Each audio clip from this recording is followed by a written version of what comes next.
¿Qué tal, Domingo? ¿Qué tal, Richard? Pues muy bien, mira, estaba el otro día en un restaurante en Majadahonda con unas amigas y a la que me iba me paró un chico súper simpático, se llama Diego y me dijo que era muy fan de Economía para quedarte sin amigos y que gracias a él por lo menos teníamos 10 oyentes nuevos. 10. Pero eso, le habrás pagado una comisión o algo, le invitarías a comer. Pues es que ya me iba, era tarde. Luego al día siguiente madrugaba, si no me habría sentado otra vez con él a tomar una cerveza. Hombre, a las agencias estas de marketing que hacen el SEO y eso, si te consiguen nuevos oyentes, nuevos usuarios. Hombre, tú imagínate. ¿Sabes? Esos cobran en proporción a los usuarios nuevos y esas cosas, a los nuevos lectores para los periódicos, con lo Claro. cual a Diego, pues mínimo le tenías que haber invitado a comer. Bueno, pues nada, me hizo mucha ilusión. Diego, yo estaba sentada con dos amigas en una mesa y es verdad que notaba que me miraba. Pero digo, pues yo qué sé. Pues... He ligado. No, pero... me van a tirar unas fichas aquí en el restaurante de Majadahonda. Y luego cuando salió dice, sí, es que me sonabas, dice, pero quería escucharte la voz. Digo, pues sí, soy yo. Bien. Un abrazo enorme a repartir. Enorme abrazo. Pues nada, Diego, gracias. ¿Qué tal? ¿Cómo estáis? Bienvenidos a Economía para quedarte sin amigos. Al final las gracietas no lo son y todo afecta y cambia y marca nuestra vida y la de los que vendrán. Ahora volvemos a ver negros. Algunos se vuelven a ver como negros, cuando sus padres y abuelos en los años 50 y 60 se jugaron la piel porque querían ser un ciudadano más. ¿Qué pensaría Martin Luther King del concepto persona racializada? Las primeras unidades de identidad de género, UIG, en el Sistema Público de Salud de España se abrieron a finales de los años 90 para atender los casos minoritarios de disforia de género. En la última década, con lo trans en las escuelas, en las universidades, en las campañas de los ministerios, en los departamentos guays de las empresas más importantes del planeta, en los últimos 10 años, las UIG atienden a miles de personas, 500 nuevas consultas cada año, sobre todo en Madrid y Cataluña. En 2023 y 2024, 10.670 realizaron el cambio de sexo en el registro civil, tras la entrada en vigor de la ley trans. Podemos pensar en víctimas oprimidas o a riesgo de ser cancelada, en efecto llamada, incluso en moda. Los que acuden a las unidades son principalmente adolescentes y personas no binarias. Como dice el filósofo Michael Huemer, los que sufren disforia o confusión de género merecen nuestra compasión, sea cual sea la causa de su disforia. Huemer, en la página 219 del libro Mitos Progress, cada persona tiene derecho a vivir su propia vida como le plazca. Sin embargo, eso no implica que tenga derecho a exigir que los demás expresen su acuerdo con sus creencias, ni siquiera con las que mantiene sobre sí misma. No es siempre compasivo fingir estar de acuerdo con las creencias de alguien. Si una persona sostiene una creencia profunda, pero errónea, sobre sí misma, puede que lo más compasivo sea decirle la verdad. Hoy hablamos del olvido de la razón. ¿Qué tal? ¿Cómo estáis? Bienvenidos a Economía para quedarte sin amigos. ¿Qué tal, Domingo? ¿Qué tal, Richard? Hoy con Billy Joel. Sí. Uno de los grandes de la música. Sí, Uno de esos mucho. músicos que han dejado tanto legado. Digo han dejado porque en verano este año anunció que tenía una enfermedad, hidrocefalia normotensiva, y que de momento se retiraba de los escenarios. Creo que está en tratamiento. Y yo le admiro tanto.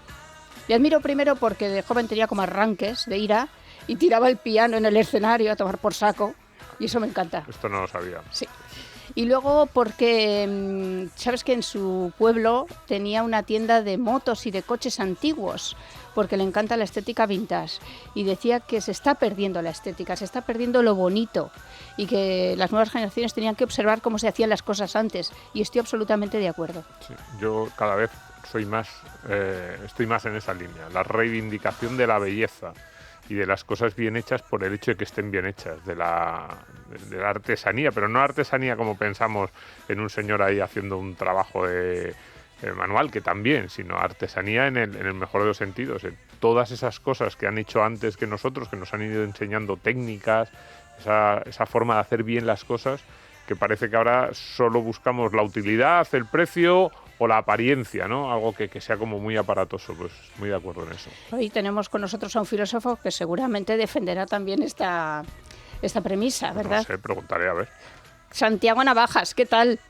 Encantado de saludaros, Nuria y Domingo. Sí, estoy muy de acuerdo con lo que dice Domingo. Yo doy clase de teoría del arte y de historia del pensamiento estético, y precisamente con lo que estamos investigando con nuestros alumnos es cómo hemos llegado a esa situación en la que el arte es cualquier cosa, con lo cual resulta que nada es arte, y la que un plátano pegado a una pared se vende por millones de dólares y es santificado por determinados críticos. Entonces, esa reivindicación que hace Domingo, no solo de la técnica, sino también de una visión trascendente del arte que nos comunique con la naturaleza humana más profunda. Pero claro, como estamos en una situación de negación de la naturaleza humana, pues eso llega también a la negación del arte en su sentido clásico. Esa es la explicación de por qué ahora hacemos cosas un poco más feas y nosotros nos queremos ver más feos.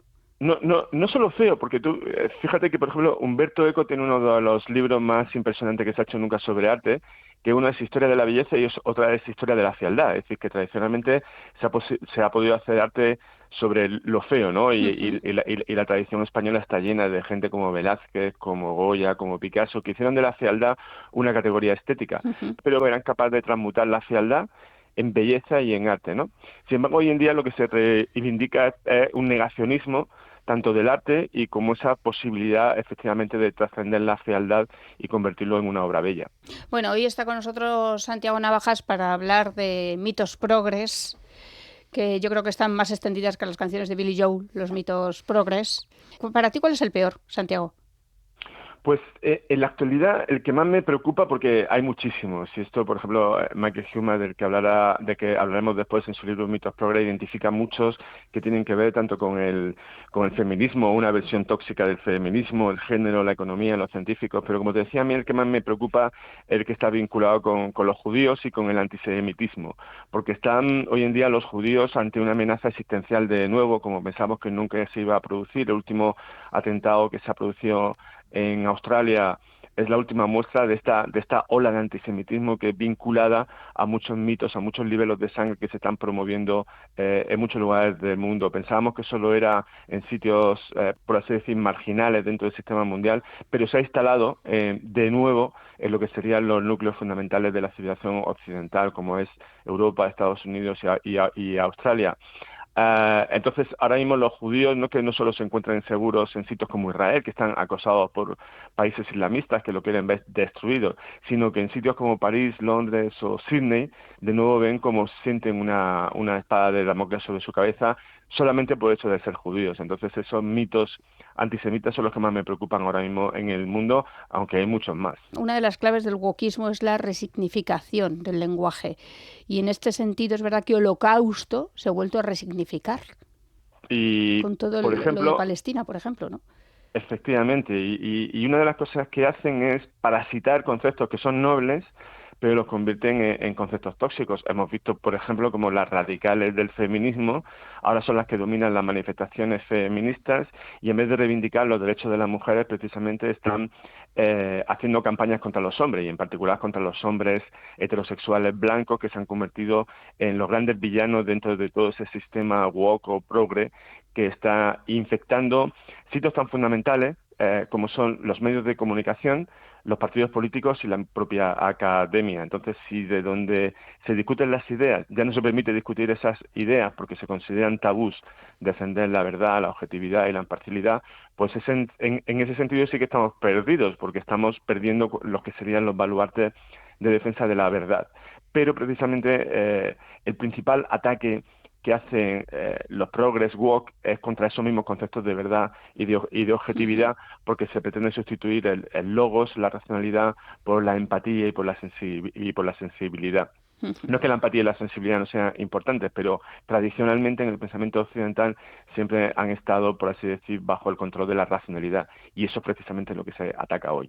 fíjate que aquí hay dos derivadas, porque nosotros vamos a hablar hoy de muchos de esos mitos progres y puede haber alguien que plantee, oye, pero para mí no son mitos, o para mí es cierto, para mí lo que es mito o lo que estáis equivocados sois vosotros. Pero ahí entra la segunda derivada, que era la que estaba planteando ahora Santiago Navajas. Pues bueno, esa discusión o ese debate estaría muy bien, pero el problema es que muchas veces no se permite ese debate y eso es una de las cosas que a mí más me llama la atención. Yo no sé, tú, Santiago, como profesor de instituto, conferenciante, también en la universidad, esa sensación de que lo primero que se intenta hacer desde parte del progresismo actual, de la izquierda actual, es que no se debata. Es decir, que nadie les diga esto que estáis diciendo es un mito, es una mentira o es una equivocación, sino que no, es que esto está fuera de, esto queda al margen de la discusión. Sí, sí, por ejemplo, Douglas Murray, que es uno de los principales intelectuales británicos, acaba de publicar un artículo en el que dice que la masacre de la playa de Bondi en Australia era inevitable. Y él da un ejemplo suyo personal, y es que cuando fue a Australia, precisamente él habla sobre cuestiones relacionadas con el antisemitismo, las propias autoridades australianas, el propio gobierno australiano le advirtió que como si sus charlas iban a producir algún tipo de tensión comunitaria, sería expulsado del país inmediatamente. Claro, cualquier discusión que tenga que ver con la verdad produce tensiones en el sentido de que hay unos que están a favor y otros que están en contra. Pero esa advertencia a Douglas Murray de que en cuanto dijese algo que estaba relacionado con la verdad o que podía incomodar a cierta gente, lo iban a expulsar del país, en un país como Australia, que supuestamente es uno de los abanderados occidentales de la libertad de expresión, te muestra hasta qué nivel de intolerancia y de censura estamos viviendo actualmente. En España tenemos el caso ahora de Soto y Valls, que ha publicado un libro sobre uno de los mitos de la progresía, en ese sentido que no existen las denuncias falsas relacionadas con la violencia doméstica, y lo están acosando, lo están persiguiendo y le han montado una inquisición progre contra él. En Francia, por ejemplo, tenemos a la periodista Nora Boussigny, que se ha infiltrado dentro de los grupos de extrema izquierda y ha revelado las conexiones que tienen con los grupos islamistas. Pues lo mismo que con Soto y Valls, se ha desatado una ola de violencia y de acoso contra ella brutal. Entonces, en ese sentido estamos viviendo una auténtica inquisición progre. En España se habla mucho de que ETA no existe, pero profesores como Carlos Martínez Gorriarán tienen que soportar en su universidad un día sí y otro también que le pongan pintadas amenazantes en las paredes insultándolo como si fuese nazi, ¿no? Entonces, toda esa corrosión del debate académico al final se filtra en la sociedad y en lo que tiene que ver efectivamente con esa persecución de la verdad que hoy en día es muy peligrosa. Claro, ¿tú tienes algún caso cercano, Santiago? Pues yo mismo, es decir, he hablado de Carlos Martínez Gorriarán, pero ya que me preguntas, yo también me he encontrado con pintada insultándome como nazi, etcétera, en los baños de la Facultad de Bellas Artes, es decir, y yo doy clases de estética y historia del arte, que en principio no tiene nada que ver con esto, pero claro, te investigan por las redes sociales, ven qué artículos publico, por ejemplo, en Libertad Digital o mis artículos académicos sobre Hayek y el liberalismo, y inmediatamente te ponen en esa diana. Es verdad que la mayoría de los alumnos y la mayoría de los profesores te animan y se solidarizan contigo, pero también es cierto que hay muchos que me dicen que están muy de acuerdo con lo que digo en los artículos o académicos o periodistas que escribo, pero que no lo pueden decir en público. Entonces me lo dicen en petit comité, en privado, pero jamás lo reconocerán en público porque inmediatamente podrían ser cancelados por estos grupos progres que también pululan por la universidad y que rápidamente te empapelan la facultad con este tipo de situaciones. Yo he tenido, por ejemplo, eso ya en cuanto a profesores de instituto, profesores progres que han puesto a alumnos en secreto a vigilarme en las clases a ver si decía algo fuera de contexto. ¿En serio? Sí, sí. Y actualmente, por ejemplo, sé, porque también me lo han dicho, pero bajo cuerda, que hay alumnos que graban mi clase a ver también lo que pueden sacar en un momento dado fuera para poder usarlo en mi contra. O sea, que esa situación de acoso, por así decir, silencioso, ocurre por todas partes y es un intento, efectivamente, de silenciar a los que, como Carlos Martínez Gorriarán, yo mismo, o, por ejemplo, un profesor que ha presentado a Soto y Valls cuando hicieron la presentación del libro en Sevilla, pues lo mismo, ha tenido que soportar ese tipo de acoso y sus compañeros y las propias autoridades académicas le recomendaban que no se presentase al lado de Soto y Valls porque podía tener repercusiones contra él. Entonces, ese tipo de acosos en la universidad se producen tanto los que son públicos como Soto y Valls, como cientos que se producen en un nivel mucho más privado, más bajo y que no salen a la luz. Claro, y que son letales para la libertad de expresión, libertad de cátedra. Alguna compañera tuya también lo ha sufrido, ¿verdad? Sí, Colega. eso sucedió efectivamente porque hizo una serie de planteamientos sobre uno de los mitos que trata Michael Hume en su libro, que son los mitos de género, sobre el transgenerismo, qué es el género, e inmediatamente empaperó la facultad con su nombre, acusándola de transfoba, que era absolutamente falso, pero es que, como comentábamos antes, se impide cualquier tipo de debate, y en la universidad anglosajona es mucho peor, porque incluso te despiden o no te contratan, porque allí, como tienen uno de los dogmas, es que el dogma de la diversidad, pero no es el de la diversidad intelectual, que es el que debería de estar en los centros educativos. Cada vez hay menos diversidad intelectual, cada vez todo el mundo piensa de la misma forma, escorado naturalmente hacia el izquierdismo, y lo que se predomina y lo que se intenta promocionar es la diversidad, pero racial, sexual, etcétera, aunque no tengan los méritos académicos suficientes. Entonces se prefiere, por ejemplo, a una mujer negra frente a un candidato blanco, porque así se tiene más diversidad de sexos en los departamentos. En mi caso, por ejemplo, hace muchos años me dijeron que no podía estar en la comisión de selectividad porque era un hombre, y como se ha implantado la cuestión Qué de que tienen que fuerte. ser órganos paritarios, pues que yo no podía entrar. A mí me hubiese encantado que una mujer estuviese en esa comisión de selectividad, pero si hubiese tenido, claro, más méritos académicos que yo, más libros, más artículos, etcétera. Pero inmediatamente eso se desvincula de lo que tiene que ser la objetividad de lo que es la excelencia académica, y se vincula a cuestiones como la discriminación positiva, que en el fondo es negativa hacia determinadas personas.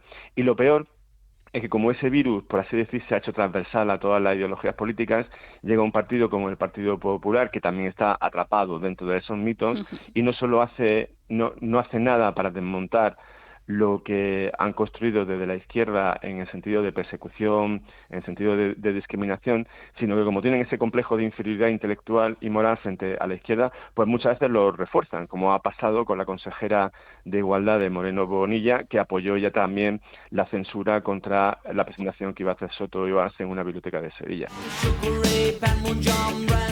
Santiago, a mí una de las cosas que más me llama la atención de estos nuevos censores es que ellos hablan de la ciencia, también se sienten en ocasiones, o ves que como que tiran un poco de la línea de la ilustración, se sienten hijos de la ilustración.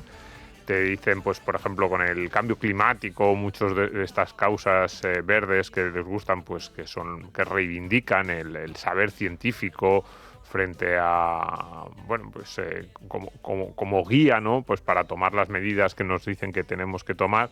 Te dicen que es que la ciencia te está hablando de, pues, cuántos van a subir los grados en el próximo siglo, todo este tipo de cuestiones. Pero luego son lo más científico que existe y se tragan cualquier milonga que se les ponga por delante. Estabas diciendo antes el caso del generismo, del transgenerismo, que es como hemos llegado de discutir, que podía ser además un debate interesante sobre, oye, qué les ocurre a estas personas que no tienen un género definido o que podían no sé si llamarlo enfermedad o peculiaridad, que era un caso muy, muy, muy minoritario, y era una discusión pues más o menos científica de, oye, pues qué se puede hacer o cómo se debe afrontar esa realidad de personas que parece que no acaban de encajar en ninguno de los dos sexos, a decir, no, es que cada persona se puede levantar por las mañanas, decidir qué género tiene, qué sexo tiene, o te puedes declarar un día, pues, no sé, un tipo de animal, o puedes decir que eres de una raza o que te sientes 20 años mayor de lo que eres y que hay que respetarte. O Entonces, Napoleón. claro, pero entonces se empieza hablando de la ciencia o de un racionalismo que a veces a mí me da miedo, ese racionalismo extremo, pero bueno, dices, venga, por lo menos vamos a hablar en ese lenguaje que podemos entrar en un lenguaje común, y de repente te están metiendo en una serie de locuras que dices, pero no se suponía que esto era la racionalidad, y cómo hemos acabado aquí. Yo creo que esa es la gran diferencia, porque los mitos existen tanto en la derecha como en la izquierda, es decir, cada categoría política tiene sus propios mitos preferidos. Yo creo que la gran diferencia entre la izquierda y la derecha actualmente es que mientras que la derecha está dispuesta a debatir sobre esos mitos y no se le ocurre cancelar a nadie porque tiene una opinión propia y diferente sobre de determinados temas, como el calentamiento global, en la izquierda, sin embargo, ocurre que están esos mitos asociados a unos dogmas, y esos dogmas se intentan imponer inquisitorialmente. Por ejemplo, un artículo sobre este tema del género que has comentado tú, Richard Dawkins y Alan Sokal, que son dos personas declaradas de izquierda y científicos con un prestigio intelectual indudable, intentaron publicar un artículo defendiendo que el sexo es binario, y tanto el New York Times como el Washington Post se lo rechazaron. A gente como Richard Dawkins y Alan Sokal, que son indiscutibles líderes dentro de su campo científico, y al final tuvieron que publicarlo en el Boston Globe. Todo esto viene, si nos vamos al origen de la cancelación, esto viene fundamentalmente a finales de los años 70, cuando Edward Wilson, que es el padre de la sociobiología, que también era alguien de izquierda, pero sin embargo sufrió un cancelamiento dentro de su propia universidad y sistema académico por investigadores también de mucho prestigio, también de izquierdas, pero marxistoides, como eran Stephen Jay Gould y Richard Lewontin. Wilson en sus conferencias era acosado, le tiraron una tarta, le tiraron jarros de agua, y ahí empezó ese sistema inquisitorial por parte de la izquierda progre que hay que diferenciar de la izquierda ilustrada. Entonces, hay un libro muy bueno de Juan José Sebrelli, que es un intelectual argentino, que se llama precisamente así, El olvido de la razón. Y él, en ese sentido, diferencia entre la izquierda clásica, que sí, como tú decías, está enraizada en la ilustración y que no tiene ningún problema en debatir, y ahí tenemos figuras hoy en día como Peter Singer, Jonathan Haidt o Steven Pinker, y luego está la izquierda woke, la izquierda progre, que no conecta con la ilustración sino con el romanticismo, y el romanticismo era enemigo de la racionalidad. Entonces, en este sentido, no es un debate, ni es una discusión, ni es una guerra cultural entre la izquierda y la derecha. Es un debate y una lucha entre la gente que estamos enraizados en la ilustración, y efectivamente hay gente en la izquierda, como lo que he mencionado, que sí conectan con la verdad y con la objetividad, y aquellos que son negacionistas de la verdad y que son negacionistas de la razón, como es toda esa izquierda progre. Entonces tenemos que saber diferenciar a unos de otros, porque si no, al final hay una confusión. Y lo que tenemos que hacer, efectivamente, es como tú decías, provocar debates y discutir cosas que tienen que ver con los genes, con la evolución, con la energía nuclear, con la cuestión de la biología y el sexo, pero tenemos a esa izquierda progre woke negacionista de todo esto. Pero, ¿cómo puede ser que esté ganando la izquierda? Yo tenía aquí apuntado los que están más grillados.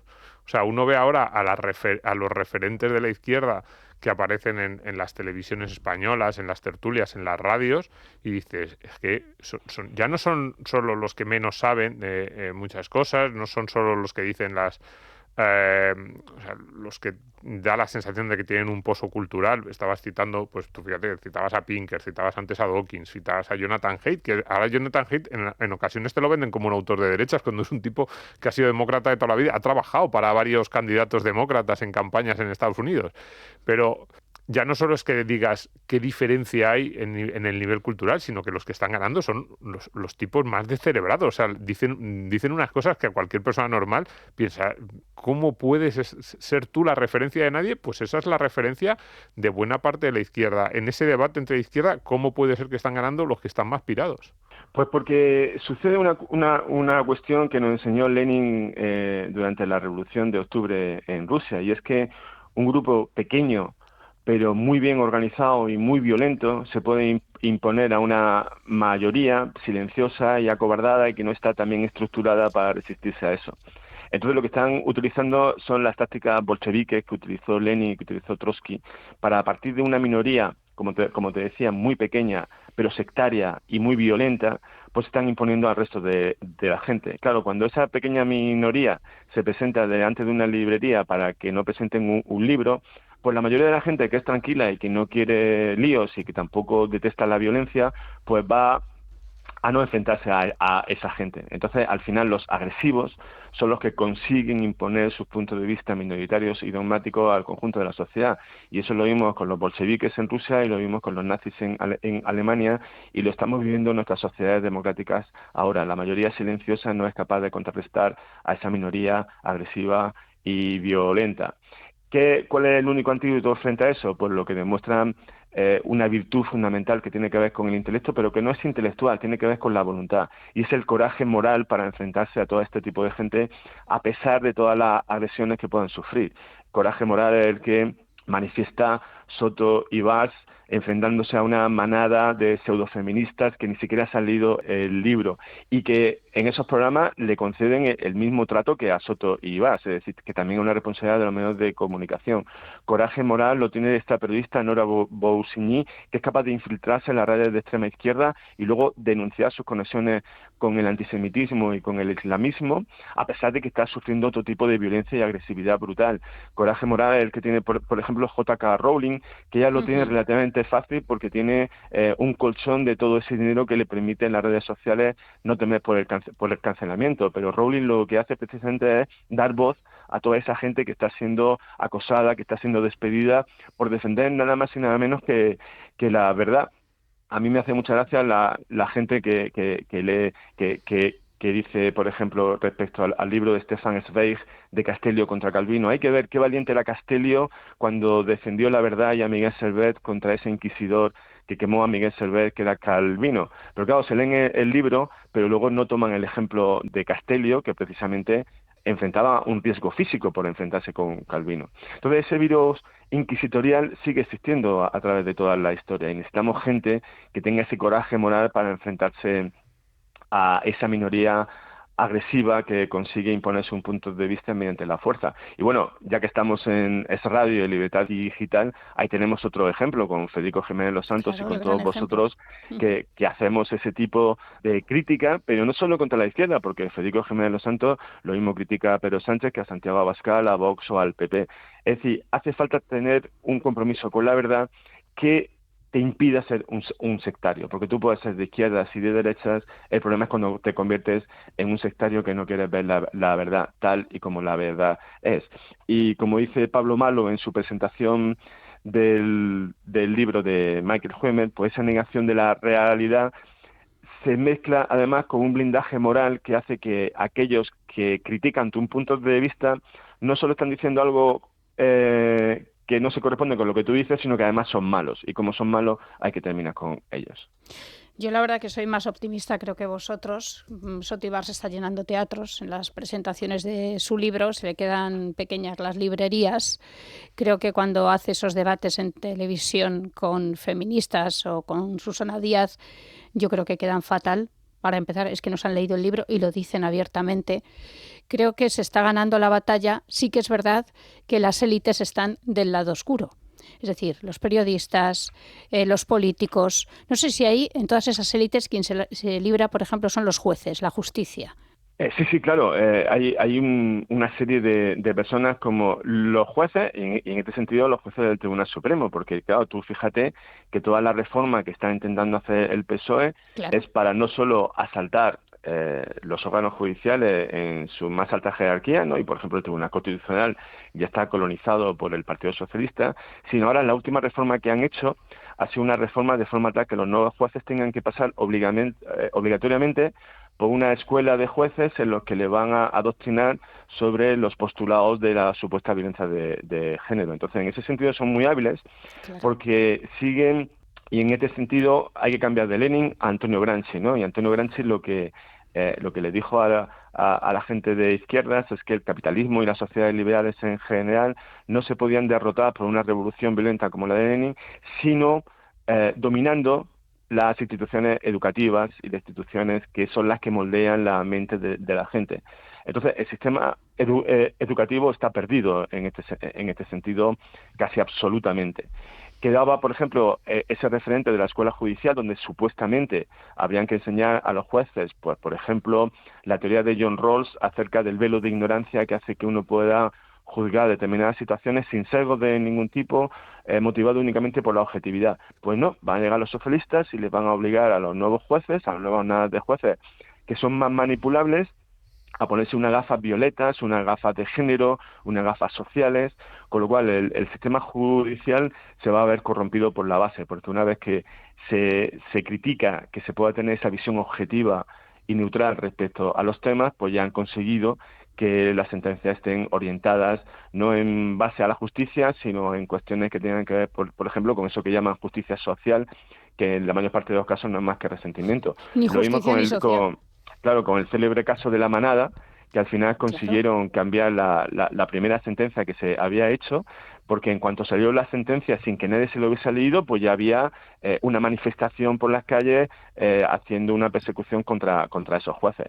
Llega un momento en que habrá jueces que no tengan esa valentía que puedan tener los miembros del Tribunal Supremo, que están más habituados a resistir las presiones. Entonces, en ese sentido, como comentaba, el hecho de que haya una minoría organizada, agresiva y muy violenta, llega un momento en que consigue que esa mayoría que tú dices que va a las presentaciones, pero que luego no se atreve a hablar en público. Y entonces cada vez más pasa en los institutos y en las facultades, lo que os decía antes, que se dice la verdad y se expresa en su punto de vista, pero en silencio, en susurros. Entonces estamos yendo hacia una sociedad totalitaria light, en la que únicamente se puede decir en alto aquello que está de acuerdo con esos mitos y esos dogmas de los Ya, progres. no es un personaje de mi gusto. Vito Quiles en las universidades cada vez que va se arma una buena, porque la juventud sí que es verdad que está captando el mensaje, porque al final yo creo que tienen que ser como mensajes directos, mensajes que también entiendas desde la emoción, porque en esa sociedad vivimos, por ejemplo, de la libertad de expresión, que es que nos tienen que decir lo que tenemos que pensar.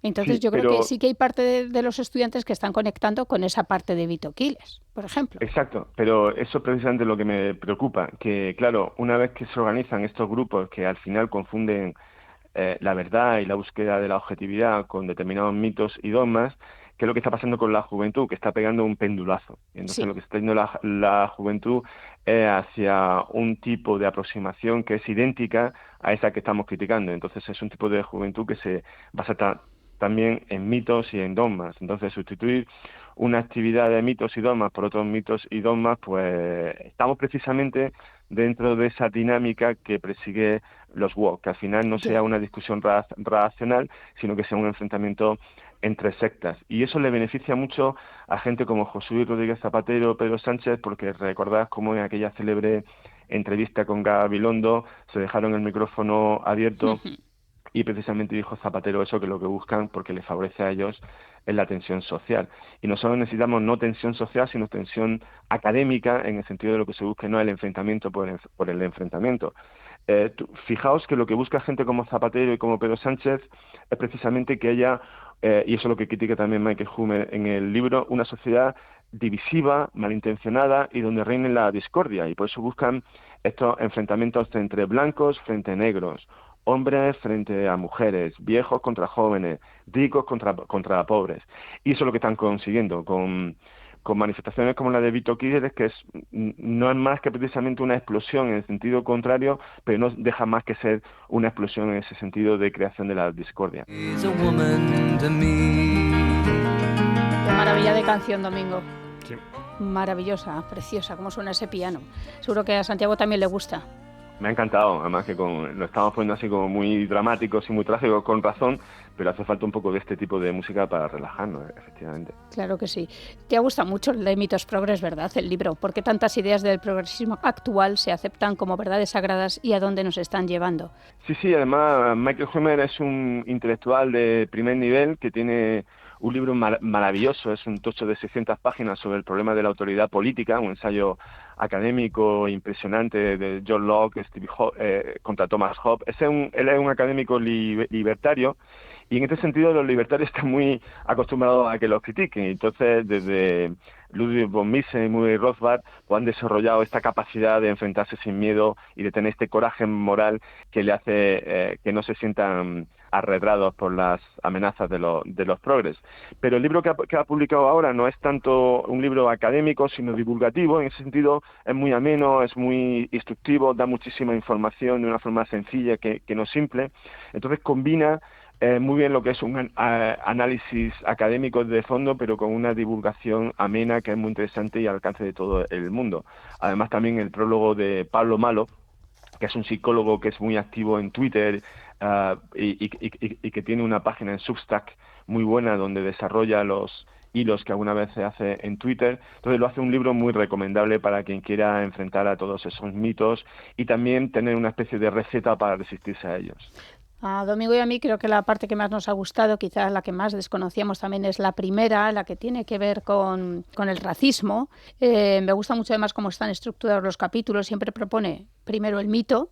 A Trayvon Martin, por ejemplo, lo mataron por motivos racistas y absolvieron a su asesino por las mismas razones. Luego da el telón de fondo, se ha contado toda la historia y luego ya da las consecuencias del fraude de Trayvon Martin. Sí, a mí me y con citas además de gente muy conocida de la opinión pública norteamericana, de jueces, de políticos, periodistas. A mí me interesa mucho esa parte porque es una parte que nos puede parecer lejana desde España porque está hablando sobre todo de los temas raciales, de los enfrentamientos que, bueno, pues en Estados Unidos hay más debate sobre esta cuestión, pero digo que me ha interesado porque estos mitos que plantea Huemer, mitos además en términos generales y luego también va a casos concretos de situaciones en las que todo el mundo tiene en la cabeza lo que teóricamente pasó y la realidad fue muy distinta, ¿no?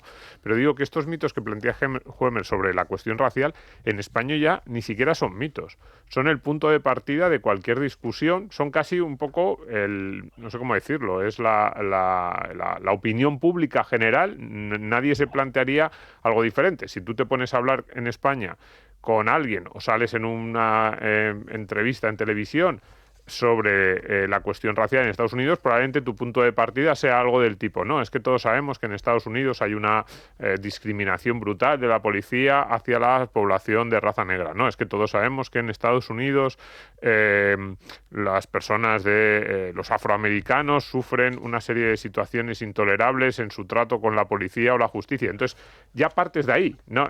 Nadie se preguntaría, oye, ¿es verdad que esto ocurre? En España, claro. En Europa, asumimos que es así porque es lo que nos han transmitido no solo las noticias, sino también las series, el cine, la cultura, y de repente lo que dice Michael Huemer de Estados Unidos dice, oiga, que es que estas cosas que muchas veces damos por sentadas, es que el apriorismo es falso. No podemos partir de esa base, porque normalmente partimos de esa base y decimos, ¿cómo podemos solucionar esa discriminación? Y lo que dice Michael Huemer es, en la mayoría de los casos es que no podemos dar por hecha esa discriminación que se da por sentada es mentira. Y ya, claro, desde Europa decimos, pero no, este no era el punto de partida, y te dicen que no, que es que el punto de partida es mentira. Con los datos en la mano, claro. En ese sentido tienen una grandísima responsabilidad los que son los corresponsales de prensa en otros países del mundo, que ahí sí que existe un sesgo brutal hacia las posiciones de izquierdas, es decir, casi todos los corresponsales, no todos, ¿no? Pero casi todos los corresponsales en televisión española, la televisión pública ya ni os cuento con el antisemitismo y el proislamismo declarado de sus corresponsales en todo lo que tiene que ver con Israel. Y efectivamente, en ese sentido, yo sigo mucho los artículos de Daniel Rodríguez Herrera, Libertad Digital, porque efectivamente te traslada lo que de verdad está pasando en Estados Unidos con respecto a este tipo de investigaciones. Y respecto al caso de lo que tiene que ver con el supuesto racismo que ocurre en Estados Unidos contra los negros, que como en el caso, por ejemplo, del machismo, sigue existiendo, pero que no es estructural, como es lo que quiere defender la izquierda woke, a mí lo que más me ha importado de estos primeros capítulos es como precisamente Huemer dice que el movimiento de Black Lives Matter, esta idea de que los negros, la vida de los negros también importa en un sentido estructural, a quien de verdad hace daño es a la gente negra que quiere conseguir prosperar y que quiere conseguir destacar por sus propios méritos, y que efectivamente esos son los propios negros que están luchando contra esa ideología que pretende presentarlos siempre como víctimas recurrentes de un supuesto racismo estructural y que son incapaces ellos por su propia dinámica de efectivamente conseguir sus resultados, cosa que también ocurre con las mujeres, porque las primeras víctimas, por ejemplo, de los mitos de género son las propias mujeres, y son las propias mujeres las que están protestando porque se le están llenando los vestuarios las competiciones deportivas, etcétera, de personas que han nacido biológicamente hombres y que por tanto suponen una amenaza para ellas, del mismo modo que pueden suponerlo los hombres, y por eso hay vestuarios diferenciados o hay competiciones deportivas diferenciadas. Entonces, cuando las mujeres precisamente han querido protestar contra eso, como pasó con el caso de J.K. Rowling, o en el caso de los negros como con Thomas Sowell, que es uno de los grandes académicos negros, que son los primeros que han denunciado esta ideología woke de racismo estructural, porque son precisamente en ese caso las verdaderas víctimas las que son de nuevo revictimizadas por estas ideologías que no tienen nada que ver con la verdad. Pero lo interesante, Domingo y Nuria, de todo esto es que por mucho que se presenten datos, al final lo que importa es, como dice la gente de izquierda progre, el relato, la narración, porque ellos saben que la narración, es decir, la ficción, se impone a los datos, y ellos son muy buenos en la construcción de una narrativa, en la construcción de una mitología, y esa mitología es al final la que se impone. La cuestión es si somos capaces de romper esa mitología solo con datos, como hace Hume, o tenemos que construir otra mitología, pero entonces volveríamos a caer en lo que decía antes, en una construcción que no tiene nada que ver con la verdad y con la objetividad, sino con la creación de bulos y de ficciones. Me encanta esta frase, una de ellas del libro, la verdad que el libro está fenomenal. Dice: es casi imposible prosperar en una sociedad en la que crees que la mayoría de sus integrantes son enemigos tuyos. Sí, eso es lo que os comentaba antes, ¿no? Fijaros en esta sociedad que se está construyendo por parte de la ideología woke, en la que estamos enfrentados blancos con negros, hombres con mujeres. Hume, por ejemplo, en esos capítulos que habéis comentado, que se dedica a desmontar el caso de esos negros asesinados presuntamente por cuestiones racistas, como Kyle Rittenhouse o Jacob Blake, precisamente lo que comenta es que los grandes luchadores por la defensa de los negros para conseguir la igualdad de resultados en los años 60, en los años 70, se verían ellos mismos horrorizados por cómo ha degenerado este movimiento para presentarlos como víctimas permanentes, como gente que es incapaz de conseguir los puestos en la academia o en los medios únicamente por sus mérito objetivo, y que tienen que ser promocionados únicamente por su raza. Claro, es que se ha dado hace una vuelta al racismo y de esta forma es el racismo inverso el que está predominando. Y hay una serie de parásitos, tanto del racismo como del feminismo, que lo que están haciendo es precisamente conseguir una serie de privilegios en lugar de conseguir los derechos. En el caso de las mujeres tenemos el caso de todas estas mujeres cuota que proliferan en la academia o que proliferan en los partidos, y que precisamente defiendan esas cuotas y defienden esa discriminación positiva, porque si no fuese por eso, ellas no podrían conseguir nunca esas posiciones. Hay feministas en España fantásticas como María Blanco, Uriarte, etcétera, que han denunciado este feminismo hegemónico, pero como, de nuevo, en los medios de comunicación, en los grandes programas, a las que invitan siempre son a esas feministas hegemónicas que defienden ese feminismo de la confrontación contra los hombres, pues en este sentido es muy difícil que eso llegue a las aulas donde están las alumnas y a las universidades donde hay gente que podría luchar precisamente por defender ese mérito basado en la categoría profesional y no en una categoría de sexo. Como decía Susan Sarandon, cuando le dijeron que por qué no votaba por Hillary Clinton y prefería votar por Bernie Sanders, Susan Sarandon decía: porque yo voto con el cerebro, no voto con el útero. Pues precisamente tenemos un tipo de feminismo que le dice a las mujeres que piensen con el útero y a los negros que piensen con la piel. Claro, sí. El autor dice que en 2012 es cuando se empezaron a deteriorar las relaciones raciales en Estados Unidos, y es verdad que ahora se ha vuelto a poner en valor la raza. Se habla de personas racializadas. O sea, lo primero que tienes que ver en una persona es el color de la piel. Efectivamente, y eso yo que lo vivo en primer plano, suelen ser personas efectivamente mediocres que le adjudican siempre el fracaso a la hora de conseguir objetivos, no a su falta de valía, y como tampoco quieren poner mayor esfuerzo por su parte, pues o se acusan ellos o acusan a la sociedad. Entonces, el recurso de acusar algo social o estructural, pues viene siempre con este tipo de gente que son incapaces de imponer su propio mérito. Pues Santiago, tienes que venirte por aquí, a ver si nos organizamos y conseguimos sacarte de Granada, porque mira, ayer me llegó este libro, lo mismo te suena, Atlas del Pensamiento Contemporáneo, la filosofía en el siglo XXI.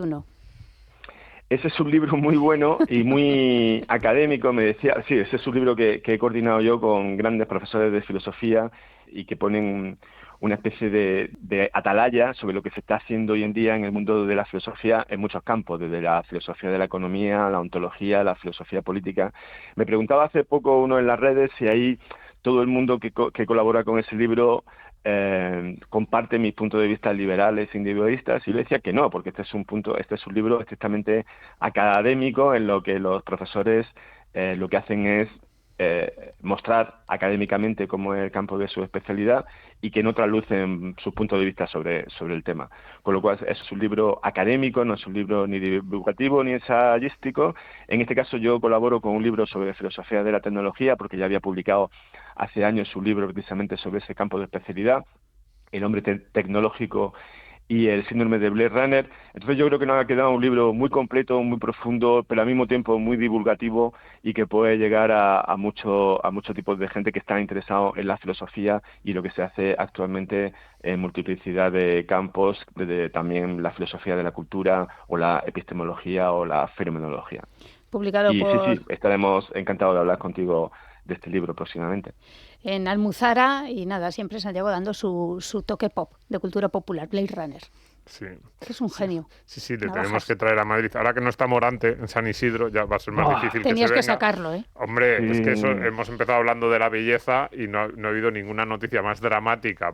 En esa reivindicación de la belleza, ninguna noticia más dramática en los últimos años, en las últimas décadas, que la retirada de Morante. Esperemos que vuelva.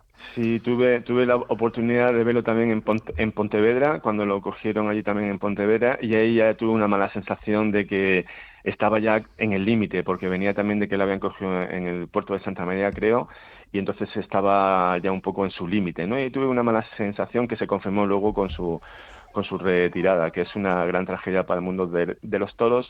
Pero bueno, lo bueno del mundo de los toros, ya que lo has citado, es que tiene que ver con la belleza y con la verdad, porque en el toreo sí que no hay mentira, ahí es imposible que haya mentira, y por eso también dentro de los mitos woke está la lucha contra la tauromaquia, con lo cual la tauromaquia también es una defensa, como tú decías, del arte, de la belleza y de la verdad, todo junto. Sí, es verdad, mira, yo creo que ese es el wokismo español, el franquismo y la tauromaquia. Exacto. Pues nada, muchas gracias, Santiago. Domingo, Nuria, un placer siempre. Un abrazo. Y en el libro, además de los mitos raciales, además de los mitos feministas, de los mitos de género, pues también se abordan mitos científicos y mitos sobre economía. Los científicos los hemos tratado aquí ampliamente, los del consenso sobre el cambio climático, por ejemplo, ¿no? Y los de economía también los hemos tratado estos años en el programa, en el podcast, ¿verdad? Sí, en por ejemplo, lo del techo de cristal de las mujeres. Techo de cristal, la brecha de género. Eso es. Sí, le hemos dado casi todas las cuestiones. Fíjate, casi todas las cuestiones que tratan en el libro han tenido su capítulo en Economía para quedarte sin amigos. Quizás el tema de la raza, porque aquí parece un debate que no tiene tanta repercusión, ¿no? Al final, esa discusión constante, pero que hay en Estados Unidos, esa discusión constante sobre el tema de la raza, la discriminación hacia los negros o no discriminación, pues aquí las medidas de discriminación positiva, todo este tipo de cosas, aquí pues tienen menos relevancia. Pero el libro está muy bien porque uno leyéndolo, hay 2-3 cuestiones. La primera es esa idea de que la izquierda siempre ha tratado de arrogarse, de apropiarse de la ciencia, de la racionalidad, de la herencia de la Ilustración. Y yo, que tampoco te creas que le tengo demasiado cariño a esa época, o yo creo que hay muchos de los males de la actualidad. Tenemos que hacer un programa sobre la Ilustración y la Revolución Francesa. Eso es, que derivan de aquello. Pero claro, dices, y estos son los hijos de la Ilustración, los de los 32 tipos de género, los del cambio climático que va a arrasar con todo en 20 años y luego cuando llegan los 20 años y no pasa es dentro de otros 20, los de ese tratamiento de las cuestiones económicas, judiciales, de derecho, de las estadísticas. Es que son hijos de su sectarismo. Sí, pero el libro, por ejemplo, en la parte de las estadísticas, claro, es que te va desmontando una a una y dices que tampoco en muchas ocasiones utiliza los números más ocultos o más desconocidos. Dice, pues es que es básico. Por ejemplo, lo que decíamos de las estadísticas sobre detenciones de las policías a blancos y negros, pues dice, hay más posibilidades, por ejemplo, que un policía dispare si el detenido o el acusado es blanco y se va a la carrera, se escapa o trata de defenderse, que si al revés, y ese tipo de cosas, y dices, y sin embargo se siguen manteniendo una y otra vez ese tipo de mitos, de relatos, para generar confrontación. Esto es muy de la izquierda del siglo XX, muy gramsciano, muy de hay que generar ese choque entre los que sí y los que no. Antes era ricos y pobres y ahora la confrontación se genera entre otro tipo de colectivos, subgrupos, y eso es lo que El pecado original por ser blancos. Sí, eso es lo que nos plantea el libro, ¿no? Tienes que buscar un grupo de oprimidos y un grupo de opresores. Y entonces, si ya la riqueza parece que no te da, porque en Estados Unidos, claro, los niveles de renta medio son extraordinariamente elevados, y como le vas a decir a alguien que gana 100 o 150.000 dólares que es un paria, pues le tienes que buscar las vueltas. Y entonces ahora es paria porque es mujer, porque sus gustos sexuales o por el color de su piel. Y entonces le generas la categoría de oprimido de forma bastante artificial. Sí, y además es que hay campañas contra, por ejemplo, la actriz esta que hace anuncios de vaqueros, Sydney Sweeney, algo así, ¿no? Sí, algo así. O sea, esas campañas no se aguantarían hacia una persona de color negro. La No, agresividad, igual que con los hombres y las mujeres, evidentemente, ¿no? Sí. A ver, porque estás en esa dinámica de dialéctica de confrontación permanente. Está claro que la izquierda, y no es casualidad que esto surja a partir de la caída del muro. O sea, la izquierda hasta la caída del muro seguía con una confrontación basada fundamentalmente en cuestiones económicas. En rentas, en patrimonio, en los países comunistas lo van a hacer mejor que los capitalistas, van a acabar siendo más ricos, los grandes millonarios, los grandes potentados de la tierra, los que tienen el poder, y hay que quitárselo. Entonces cae el muro y se demuestra que las condiciones de vida para los obreros, para las personas de menos renta en los países capitalistas son infinitamente mejores que en los países comunistas. Eso es, que el socialismo, el comunismo ni en práctica ni en teoría funciona. No, y que no funciona ni siquiera para aquellos para los que en teoría se ha diseñado, porque podría decir, no, el país no es más rico, pero por lo menos es más igualitario, o los obreros tienen más. Y dice, pero tú te has visto cómo vivía la gente de la calle en la Unión Soviética, vivía muchísimo peor que el ciudadano medio de Chicago, Nueva York o San Francisco. Y entonces se inventan otra dialéctica, otra categoría de oprimido, opresor. Y de eso va el libro. Es un libro que probablemente hace 30 años pues no habría tenido mucho sentido, o que mucha gente le habría parecido raro, porque incluso en temas, por ejemplo, el tema de la raza, mucha gente habría dicho, pero si estamos mejorando. Y fíjate que en los años 80 hacía 20 años que se habían acabado muchas de las leyes esas sí discriminatorias en el sur de Estados Unidos. Bueno, pero que, claro. Porque la retórica que había en ese momento era de que efectivamente... Bueno, incluso que hemos superado ya. Ya lo hemos superado, era de una sociedad mucho más integrada. Y entonces ahí la izquierda dice... Vamos a perder, si lo centramos todo en el discurso económico, vamos a perder porque la gente cada vez es más rica, y en Estados Unidos es una evidencia. Entonces vamos a buscar otro discurso, y en esos son los mitos progres que desmonta Michael Weber. Y yo puedo entender que los subvencionados, pues oye, mira, que se vendan a lo que quieran, ¿no? Pero ¿y los que les seguimos? Por los que les siguen, me he incluido ahí por ser como amable y maja. Sí, a ver, a mí una de las cosas que más me llama la atención desde España... El Bob España de la cadena SER. Es la caída del nivel en el discurso. Es decir, los referentes de la izquierda actual son de un nivel muy pobre en su discurso, en su razonamiento. Decías, Bob, podríamos citar otros, pero este señor yo le veo, el otro día hacía un discurso económico, ¿no?, que lo desmonta, por ejemplo, Michael Weber, no ese discurso exactamente, pero sí lo que decía, porque venía a decir algo así como que los ricos que se están... Él decía, carta abierta al presidente de Inditex, y decía, tienes que hablar con los otros ricos, con los de los fondos buitre, porque nos están masacrando con los precios de los alquileres y ya no tenemos dinero para ir al Zara. Entonces, si quieres que sigamos yendo al Zara, pídele a los de los fondos buitre que nos bajen el precio del alquiler. Y yo decía, ¿cómo se puede tener...? O sea, es un discurso de niño de 7 años. Es completamente absurdo, porque de hecho incluso dices, pero ¿y por qué los fondos buitre ahora nos cobran más en alquiler y hace 4 años no lo cobraban?